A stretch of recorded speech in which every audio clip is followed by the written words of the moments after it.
Hello and welcome to another edition of Insider News, where we bring you detailed reports and interact with our reporters who tell us more about the stories, their challenges and what went into the story. Insider News comes to you live on your own news channel, News 24. Do join us after this break.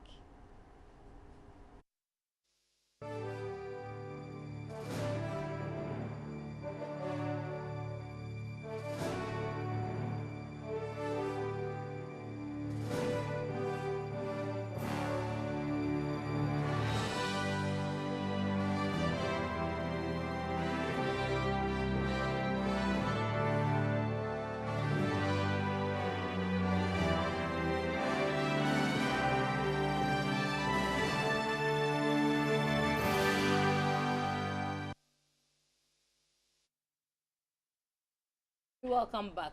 Kantamanto Market in Accra is a well-known destination for second-hand clothing business. The market is separate and distinct, with ironing as one big business in the distribution chain of the clothes that come from Kantamanto.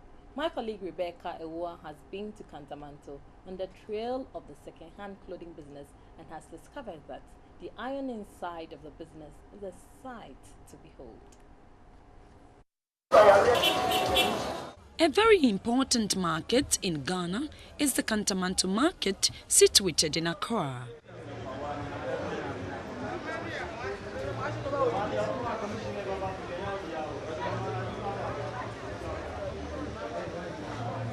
This market, filled with informal traders, holds significant economic importance for the traders who make a living here, as well as for the income it provides.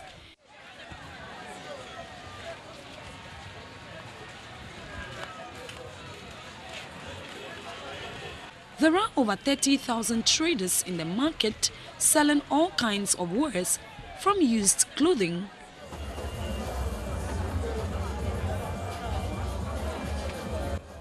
to bags, shoes,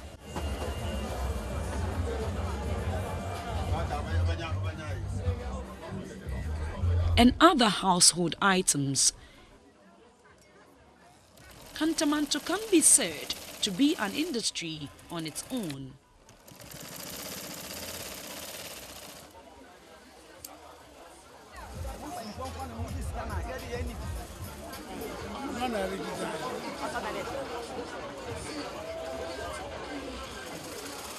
This is as a result of the varied employment opportunities and the division of labor associated with the used clothing business.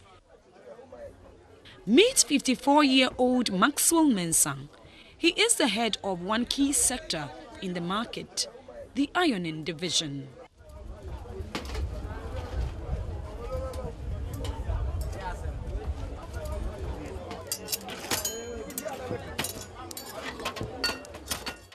Ironing is one big business as far as the trade in the second-hand clothing business is concerned. He tells me those in the ironing business consider the final stage of the chain are called pressmen.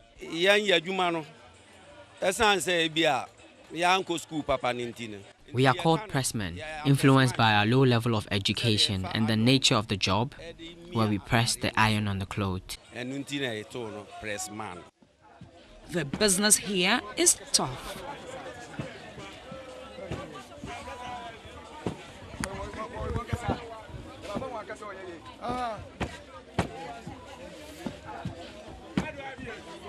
The heat that emanates from their quarters greeted me upon arrival.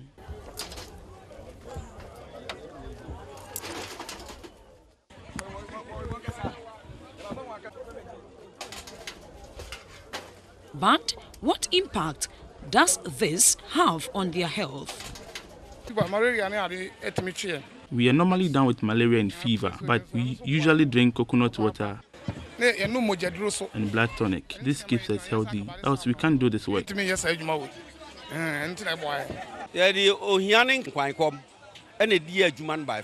We are into this trade out of poverty and hunger. The heat from the fire is unbearable. But how do you survive if you don't do it? You have no money to go to the hospital. Once you fall sick, you visit the pharmacy for prescribed drugs. which they assist you to follow strictly. One interesting thing that caught my attention is the iron used in the business. But where are these irons manufactured? The iron itself is manufactured in Takrady, but now it is very expensive. It now ranges from 50 to 60 Ghana cedis. These angers are masters. Anytime we mishandle them, since according to them, it runs down their business. They have instructed to close at 6 p.m. When it happens this way, we the workers don't make profit, as we depend on it to survive. But what can we do? Once there is no alternative, we have to stick to this job.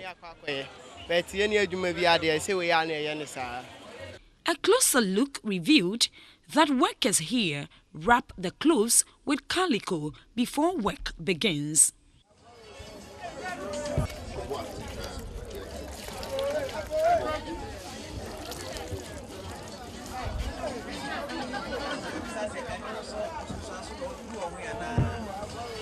The dexterity with which they go about their business is a sight to behold.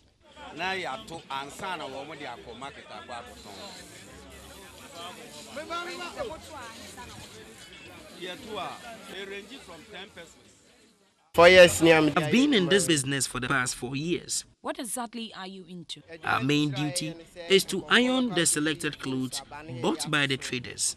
But the money is meager. They only pay 15 pesos. We have to even fight over it sometimes. Thieves also worry us, really run at a loss, because if the attire gets missing, even if the original price is 5 cedis, the owner will demand 10 cedis from you.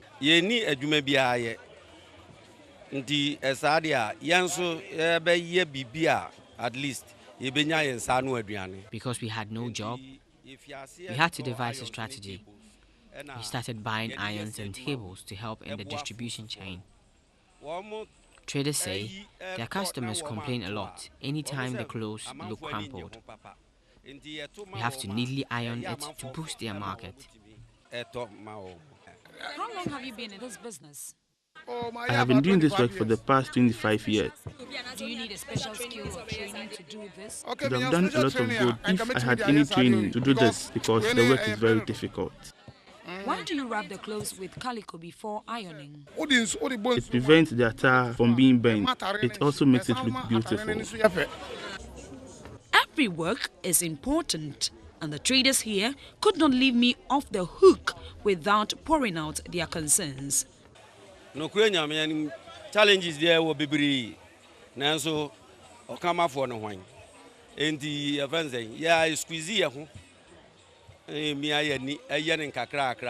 Our challenges are enormous, but we try to find a way out. There is a hike in the price of iron and charcoal. The price of a bag of charcoal ranges between 40 and 50 Ghana cedis, but our customers are unable to pay even the 10 pesos or 20 pesos for work done.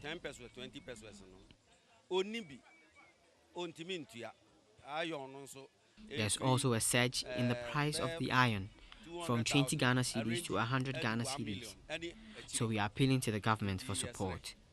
The ironing division of the second-hand clothing business has come to stay for good. So from the engine room of where all the used clothing are ironed, for you as a buyer to get one for yourself and feel neatly dressed in the hub of Kantamanto. Rebekah Awuah reporting for GBC 24.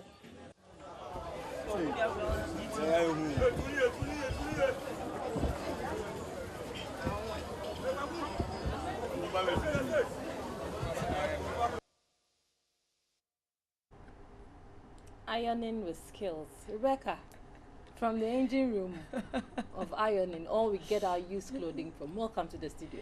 Thank you very much, Mavis. Hey, Cantonment is a huge place. Yes, as far as second-hand clothing is concerned. It is. It is. 3,000 traders, over 3,000 It has traders. over 3,000 traders, and you know that Kantamanto is a distinct and unique place aside Mokola, where traders go to buy their goods. You know, it's how would I put it? It's a It's a place, a vibrant place where it's like where the urban cities or the urban centers economic productivity and vibrancy spins. And when you go there, it's like a maze. It's like a maze at first sight, but you see rows of traders taking out their spaces and selling their wares, and everybody has a way of attracting the customers to their goods. So it's I remember that story. So they have a unique way of attracting traders. And all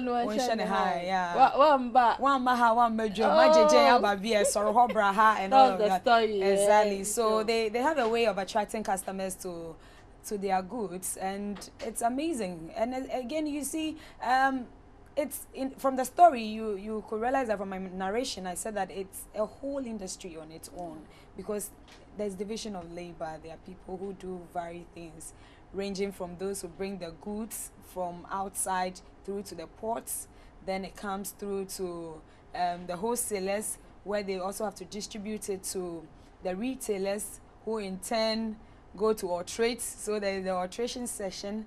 Then there are those who do the knitting, is another session on its own, or division on its own. Then it goes, I'm telling you. And there's a place where they also have to dye the clothes if it's wearing out or something of that sort, so or it's fading. So you wouldn't see. So you wouldn't, exactly. That's their main job there. So the final stage is where I had to bring for this story. That is the ironing side, the ironing division, where they also have to contribute their quota to the chain or the distribution chain for you to also buy one and feel neatly dressed. Like, it don't mean that by the time you get your clothes, it has gone through a lot of stages. Exactly so. The ones that we can't your go eyes without. Can't we behold. Can't go without. That one, if you are a musician, you call it the backstage things. Oh, please, they are not backstage. They are not. Because you as the buyer wouldn't know that this dress has been alterated or has been dyed, so that you when you see it as brand new. It's original. But that is the secret of their trade. Sure. So trade secrets are not given out. You see, because in the story I saw a man with a candle in between his legs. That is another trade secret. It is. What was he using? What was he using that candle for? You know, usually when they alterate the shirts or the clothing, they have to go to the knitting session where they have to do the knitting. So when they come back from the knitting division, then they would have to use the candle to smoothen the edges. Wow. So that you as the buyer wouldn't know that It has been alterated. yes, it has been alterated. So after he cuts the clothing into pieces and all of that, after the alteration, then they just use the candle to smoothen the edges and all of that. These are professionals. Professionals indeed. That is what I'm telling you. Kantamanto is a whole industry on its own. If the government is turning its attention there and really like pushing it up, like how the KJTR market is known in Africa, like the biggest market in Africa, then of course we can do something for them there, other than ejecting them or trying to pull the place down, because it contributes a lot to the national kitty, and it provides a lot of employment for varied people. You understand? Because it has the division of it's too much. You see, I saw that man having designed it. I think he has taken two of the hands off and then fixed the new one. You wouldn't know that it has been alterated. Exactly. He's a professional. he hasn't gone to any fashion school. No. But you know, let me say that almost it is not only education that can give one a profession. Yeah. Sometimes, let's say we as journalists, it's not everybody who went through Ghana Institute of Journalism, but the passion for the job and on the job training, as time goes on, you become a professional in your field and you become an authority. That is how it is with the workers in Kantamanto. They don't have any formal training in fashion or designing, but they have done it over and over again and over time. So they do it flawlessly, and you can imagine it's a whole big industry. Let's look at the ironing sector. As you focused your story on the ironing, you realize that they have to put something on it before is a calico before they iron, all to smoothen it. Yeah, that is the trick. I was marveled when I saw that, so I had to inquire from them why they do that. And quickly they had to tell me that, when the nature of the iron itself is not like the box iron we know. Yes, because I wanted to formerly ask you, formerly it was the box iron that had the cork something, but this one is different. Is totally different. So, and it's very heavy. I was It's very heavy. So I was amazed. So upon inquiry, they told me that, look, you know what, this iron is very heavy, and again, once you drop it in the fire and you use it straight away on the clothes, it can burn it. Okay. So how do we bring our creativity or ingenuity to bear?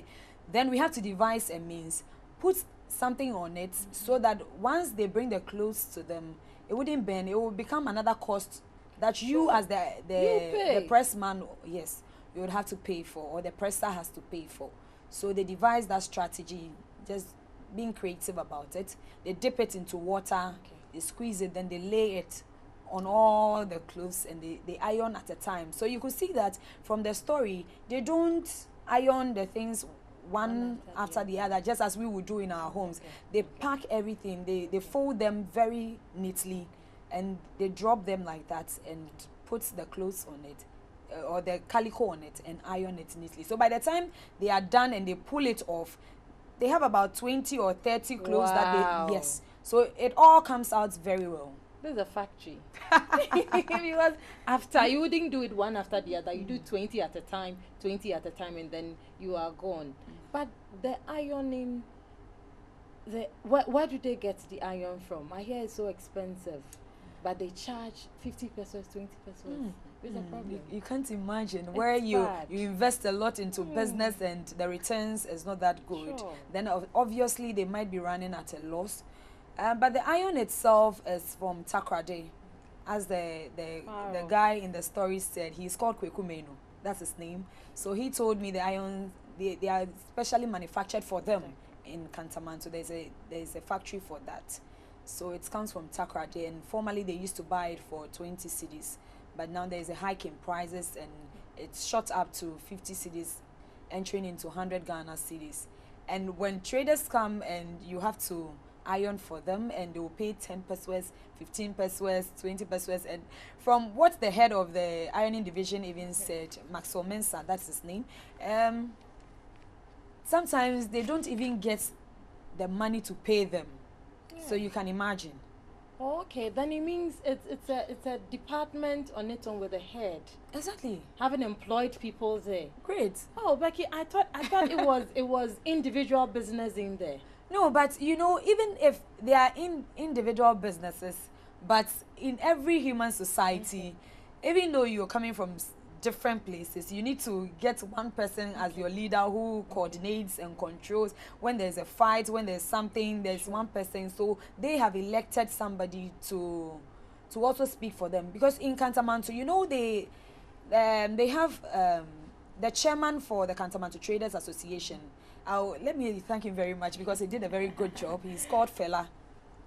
You call Fela any day, and Fela is ready to take you around. Yes, he knows every corner, because he is their head, the overall head at the Kantamanto Traders. Yeah, so every division has its own head. So when they meet, they have their overall, who is Fela. But at that division, Maxwell Mensah is their head. The ironing division. Yes, so he speaks on their behalf when there is a challenge or something where it needs to be addressed. Yeah. But something I think personally, I think something has to be done, because you can't buy iron for 50 cedis, charcoal, everything, and then charge a shirt or trouser for 10 pesos or 20 pesos. It could be that maybe they are not telling us the truth, because one way or the other, nobody goes into business and run at a loss. That is it. So definitely they might be making some profits, but maybe it's just so small. That But from what they told me, then it means, if I should calculate with my own layman's opinion, then it means that they are not making much profit, or they are not making any profit at all. Their health. You see, the fire is so strong that, and they are doing this thing every day. You call it the manpower. Yay! It's just so serious. You know, it's sad that, you know, in Ghana, and I think it's across board. Okay. Those who exert much pressure in doing any kind of work are the least paid in society. You know, because it is regarded that if you do not go to school and all of that, there are people who, you are using your brain all right. People will say that once you use your brain to calculate something or do something, that one is much work enough. It is. But the one using the physical strength in everything, to that person is feeling the impact, and it will draw on the person's being and all of that. Over the years, you see that the person would deteriorate. And so the fire there has a negative impact on their health. And for me, when I got there, the fire greeted me like, well, you are a visitor. It was so hot. It was so hot. So I had to find out from them, how do they cope? And they told me because of the nature of the work, they don't make much profits. So they are not able to go to hospital. All they do is when they fall sick, then they have to fall on coconut water. Okay. Now here it's very good. Yes, it helps them a lot. And it gives them much strength. And again, if worse comes to worse, then they have to visit the pharmacy where they get prescribed drugs, and they tell them, okay, I have headache, I have backache, I have this. Then they buy it and go. But to go to the hospital is a real challenge. The money isn't there to go to the hospital. It's a challenge. Let's look at the industry, the second-hand industry as a whole now. Realize that with time, people were talking about the banning of second-hand clothing and stuff. If we ban second-hand clothing, it will be a problem. Because the chain, Becky, the chain is huge. Don't you think so? Maybe. Do you think that banning of second-hand clothing will bring a problem too? It will. For me, it will. Okay, then. It can never be done. At least, you see, those that can be banned is the Andes underwears, which are no good. But at times, others come in which are genuine, which are better. But some of these ones, if you ban them, how will the ironing business how will they also benefit? The rest of the distribution chain? You're right, Mavis. You know thousands of tons of unwanted clothes are brought from Europe, and they are given to charity shops every year. But the surprising thing is that these used clothing do not get to their intended destinations. So the question you ask is, where do they end up? And one place is Ghana. And Ghana is ranked the second highest importer of used clothing. Yes. And it's a big business that people are into. You should see me at dawn with the importers, because usually the imports coming around 12. Very early. At dawn. Okay. At dawn. Even sometimes when you go there, they start offloading by 10 p.m. And those who offload by 10 p.m., they don't have a shop. That is why they offload at that time, because you have to pull your truck from from the stretch, so that those who have shops will start offloading by 12 at dawn. Wow. Yes. So it's a whole big business. Formerly, it used to be done by foreigners outside. But now, from the importer's point of view, there are Ghanaians there who it has become a whole business for them. So they alterate to suit our body type. So it's a business where the importers invest their money into. They bring the things from Europe. And surprisingly, now China is also bringing in things. It's also coming from Asia as well. They are leaving no stone unturned. So when you go to counter, you see that there are yellow labels around some of the bills. Okay. Those ones are coming from Asia, not from UK or the US. So that is how it is. So should they ban second-hand clothing? Indeed, it will affect a lot more people than we think. But those with the clothes with close body contact and all of that, I think that has been banned. That I know that it has been banned. But obviously, it's not working. It's still in the system. It is in the system, because I saw it is in the system. But one thing I noticed was that some of the items with close contact with the body, there are some that are brand new that has labels in them. So they told me it's not all of them that have been used, but there are new ones in there. That is why they continue to. Aside that, they can't take their children through school and see them. So that is it. But Becky, you know, the textile industry was saying that it was the second-hand thing is affecting them, right? Yes, yes, it has come up. It has come up, and strongly. There are some who are vouching that the second-hand clothing business be stopped at all. But you know, these clothes come in because of the vulnerable. When there's a disaster in Ghana, usually they go to them to put together bales of clothing. They take it to the prisons, or let's say there's a flood or something. They go there, they get these clothes, and they give it to such people. So the main intent was for the vulnerable. But you know, with Ghana, everything becomes so overboard. And now indeed it is affecting the textile industry. That is not the only thing affecting it anyway, because there are imitated goods, that are imitated clothes, or brands that are also affecting their business. But the second-hand clothing is also contributing a factor which is negatively impacting on the textile, the Ghanaian textile, for example. So, but one interesting thing, there are people who have also complained that the textiles are very expensive. They are. Talk of buying it. No. It's not that people have complained, Becky. They are expensive. They are. If I should get a second-hand clothing for probably 20 cedis, 50 cedis, considering buying buying a textile and going to sew, and the seamstress alone is collecting 50 Ghana. Exactly.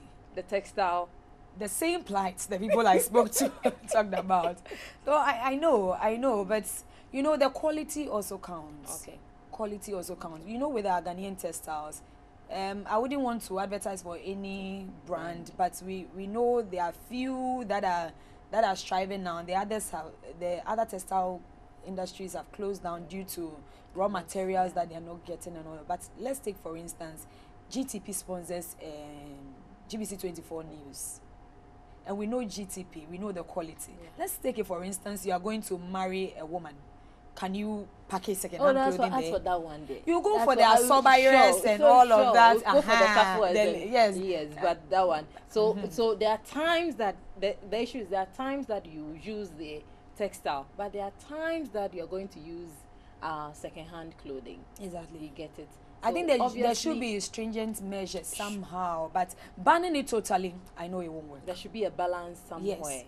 You should see the number of people in the chain.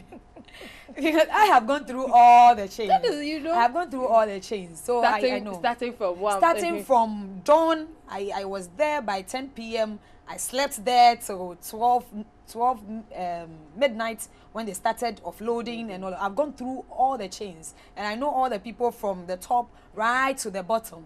So I know what I'm talking about. What is the chain? Give us the rundown of the chain again.